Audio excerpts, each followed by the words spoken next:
A very good afternoon to everybody. It was indeed invigorating to listen to presentations in so many diverse areas. I am going to start humble. I'm going to talk about India from the field perspective, the perspective of a field practitioner. Yeah, so this is the schematic of the presentation. We just pause and rewind for about 30 years, what was happening in the 70s, 80s and the 90s, on to the 2020s, ushering in digital governance. I will be talking about certain stories from the field through a Government of India flagship lens, that is the Aspirational Districts program, the open questions on digital, and then a quick look on the challenges for 2047. Pause and rewind, what were some of the trends that are still persisting? Inculcation of data analytics capabilities at the district level, policy shift to mitigate inter-regional inequality, and possibly for us at the district administration level, the policy shift that has impacted us the most has been in terms of economic reforms, because we have had to change from a purely implementational agency to implementation plus enabling. What awaits us in the 2020s, we have seen that a number of services, including FI, including health, including education, has percolated right up to the grassroots, even in the remotest areas, of course, with all the lacunae that the previous speakers have been talking about. We are all aware of initiatives like PM Gati Shakti, Swamitva, Digital Mission, and so on, which of course provides a number of possibilities for collaboration with academia, between the public sector and the private sector. Can we think of advanced analytics of technology-based solutions which would improve service delivery up to the grassroots level? For example, could we think of an algorithm that, as of now, our weather prediction capabilities are nebulous. Could we think of a micro level climate prediction capability that would help the small farmer? Could we enhance our machine translation capabilities? Could we have Indian language interoperability? Could we have software that uses machine and human interface and develops an app which radically improves the service delivery at the grassroots? Could we have digitalized metrics in government service delivery? So if we have key performance indicators in sectors like we have in the private sector, if we have KPIs in government service delivery, what we could do is that we can have digitization of these KPIs, we can have better measurement of all these metrics, and then ultimately we can identify the concern areas, and then we can address them. We could possibly do this two ways. In terms of big bang innovations, big bang interventions, a number of these the previous speakers have talked about. The other, of course, is the Sarkari way, small scale innovation, focusing on the low hanging fruits, having a roadmap and so on. And this is where the Aspirational District program comes in, because this is what the Aspirational District program is about. What is the ADP? ADP was launched by Honorable Prime Minister in 2018. It selects 112 districts of the country based on lagging human development indices. And the shift here is that it is not focusing on enhanced government spending, but on enhancing the impact of government spending. Just to put it in perspective, ADP covers about 17% of our population. The size of ADP districts is greater than the population of France and Germany combined. And the ADP districts are surpassing the state and even national best figures in a number of parameters. For us as district magistrates, what this has helped us is that it has provided us with a very dynamic dashboard. We can now, whatever interventions we are making in the field, it becomes easier for us to immediately assess the impact in the short term and in the long term. So why am I talking about ADP today? Because as District Magistrate Gwalpara, I have lived the ADP story. I've seen the transitional outcomes of this program in terms of digitalized KPIs, in terms of data-driven governance in Gwalpara district from 2018 to 2021. And I would like to quickly share a few of these stories in the field. Gwalpara, it is a challenging district. Population is very diverse, heterogeneous population, which is prone to conflicts along ethnic, religious, linguistic lines, formidable issues of terrain topography, a disaster-prone district, and so on. So the first challenge that I wanted to talk about is that we had KPIs, for road construction. We had KPIs to connect our habitation. However, the main bridge connecting Gwalpara to the rest of the state had broken down, and we could not meet these KPIs. This is when we started thinking about green technologies. So we started using self-fill, panel concrete, and so on, which reduced the raw material aggregates that we required for these construction processes. And if you look down below, see the achievement. From 2018 to 20, we could construct 530 kilometers through use of green technologies, whereas from 2000 to 2018, we had only constructed 534 kilometers.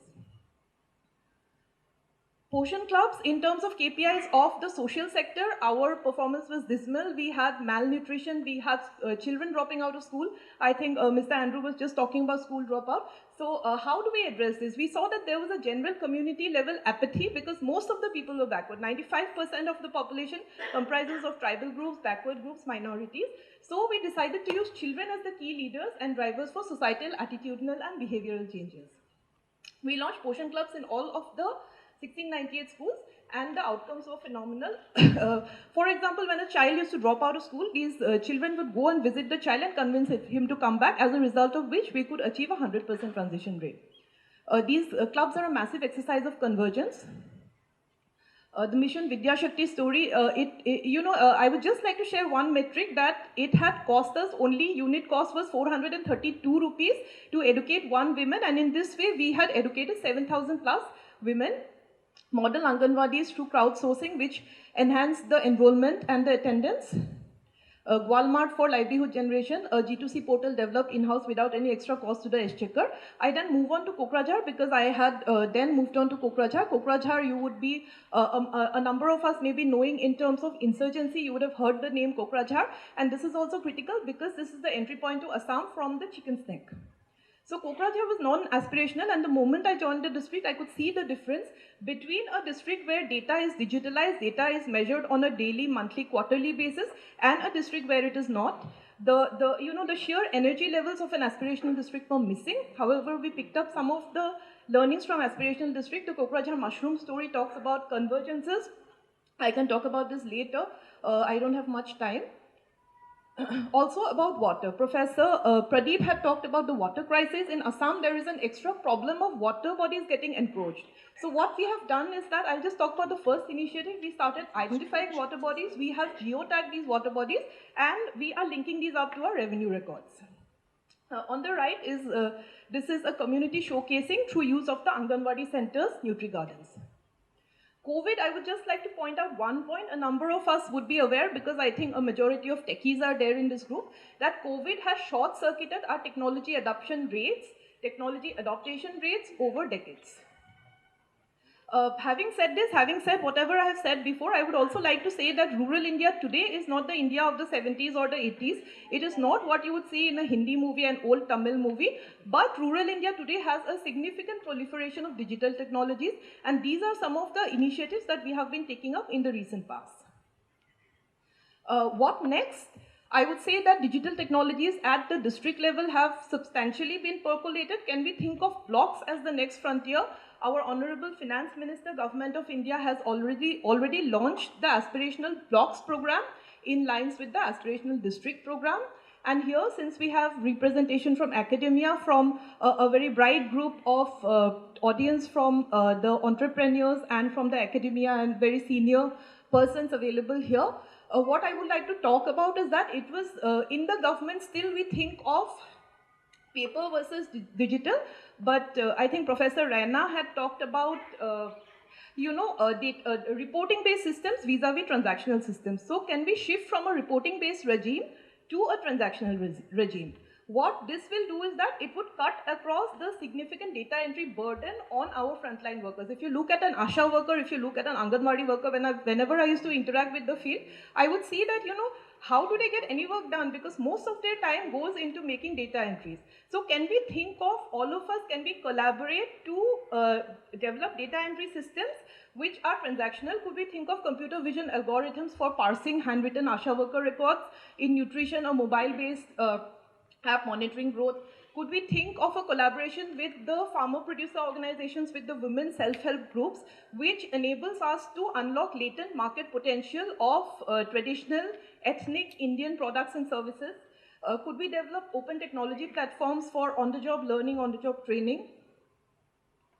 Some other areas of intervention, I think a number of us are aware that we have opened up our data sourcing. Government of India has opened the data sourcing, open sourcing of data sets under the Pradhan Mantri Gram Sadak Yojana.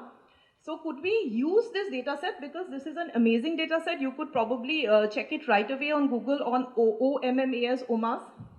And could we create partnerships amongst academics, entrepreneurs, public administration to use this for solving our various existing problems, for creating livelihood at the rural hinterlands? EduTech, again, Mr. Andrew has covered a lot of the points. In EduTech, could we have an app which accurately predicts dropout, so that, you know, the later part of it we can follow? Could we have better training platforms for digital pedagogy for our teachers? Could we have reliable EdTech initiatives, because COVID has significantly impacted learning outcomes, whether we admit it to us or not? I have seen it in the field. It has significantly hampered our learning outcomes. So can we have reliable EdTech initiatives which do not exacerbate the digital inequality, which makes it accessible for all, but also enhances the learning outcomes?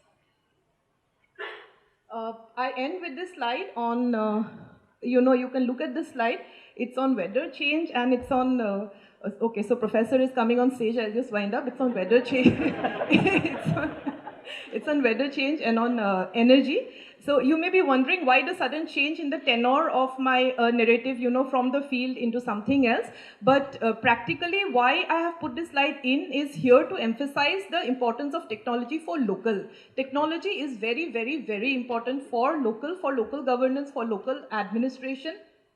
India is slated to face major anthropogenic climate changes, and we, as the first responders, as the District Disaster Management Authority, we have already encountered some of these. We are facing cyclones out of turn, we are facing sporadic forest fires, we are facing floods out of turn. So we need technology. Like in the beginning I was talking about, our weather prediction systems are still very nebulous. We need micro-level climate predictability algorithms which will help us plan and respond better. In terms of net zero, how are we marching towards net zero? Professor has already talked about. And how do we transition from renewable to non-renewable? What are the skill sets required? I would just end by saying that for an equitable India at 2047, a lot more collaboration with academia, with private sector, with public sector, civil society organizations, and public administration is required. Thank you so much.